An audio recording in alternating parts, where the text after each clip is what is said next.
This beautiful French girl caught the attention of a wealthy young Chinese gentleman.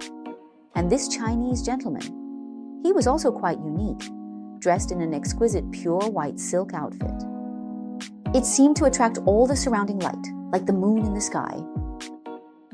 This indicated that he came from a very wealthy background and was worldly, otherwise who here would wear a white silk suit?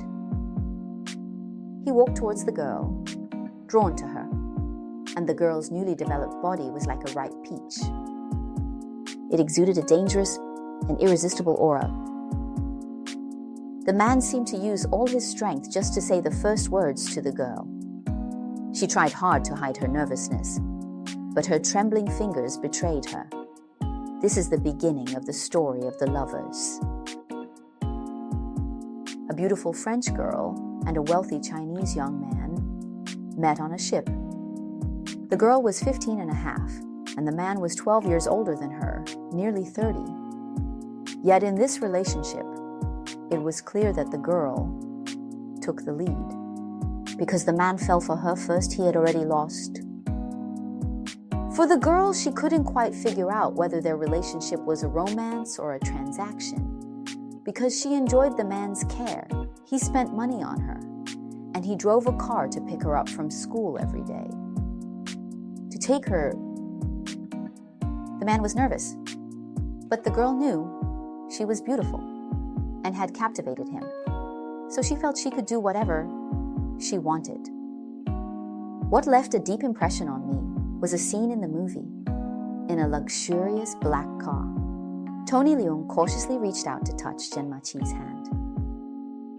He was extremely nervous, wanting to touch but not daring to, feeling this sense of taboo.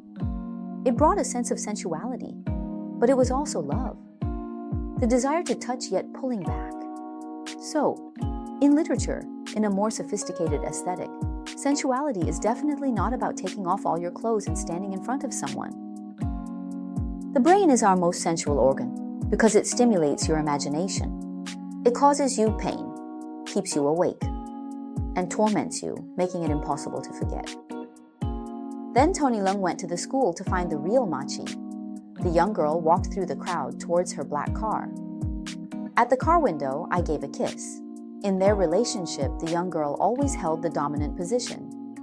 He immediately saw through that this additional young man was very weak.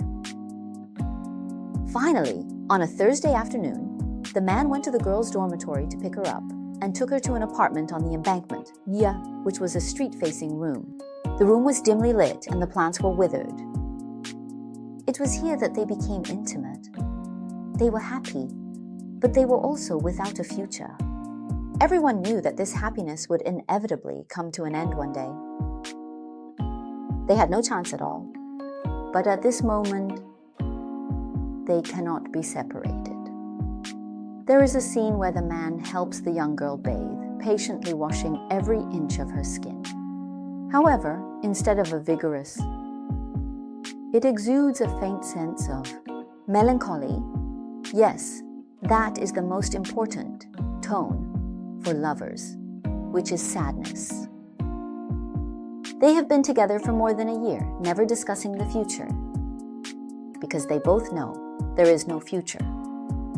In the movie's ending, the man holds a grand wedding in front of many witnesses, marrying a bride chosen for him by a prominent family. And the young girl, she is there, watching as the man walks step by step towards another woman, silently turning her head away. Why did it happen this way? Because the man has no ability to control his own destiny. He cannot choose his own marriage. He must obey the family's arrangements. Can he refuse? No, because he cannot refuse his father's money. Without his father's financial support, he cannot survive. So, when his father ordered him to separate from the young girl, he had no choice but to comply. The father also gave the young girl a sum of money to leave and return to France. Do not stay by my son's side.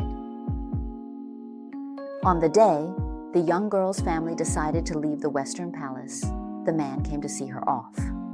The black car stood there alone, with the man sitting motionless in the back. And the young girl stood on the boat, her arms resting on the railing, just like when they first met. He knew his lover was watching him. He also knew that from then on, he would never see this Eastern loved one again. That was it. The ending, in the novel and the movie. And what about in real life? Duras indeed met a Chinese man. At the age of 16, his name was Li Yuntai.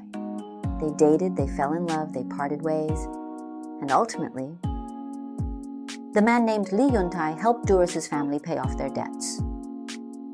Duras's mother and brother extorted a large sum of money and then left Vietnam with Duras by ship. And what about afterwards?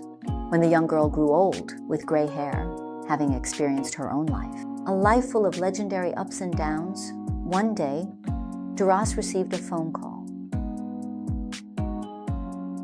On the phone, a man's voice came through. He said, "Just like in the past, I still love you. I simply cannot not love you. I will love you until death."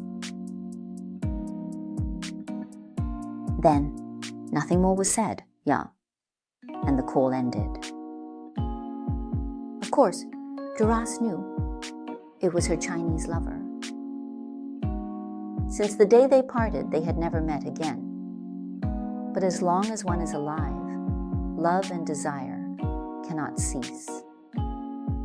So what exactly do we gain? If all the endings are not as we expected, does it still hold meaning? I think perhaps all these experiences were quite terrible, but the best thing about them is allowing a person to grow in love and learn to face the losses in life. Love is eternal. Even without a lover, what matters is having a penchant for love. In Duras's eyes, love has nothing to do with others. It is merely a dream within one's own heart. A kind of persistence, a thought, a part that cannot be abandoned. When you are old and recall someone's face, you will still have the impulsive feelings, the courage to cry, and even the desire to write a poem or sing a song for them. That must be love. So marriage might be a choice. But love can transform you into another person with a different appearance. I wish everyone can encounter love.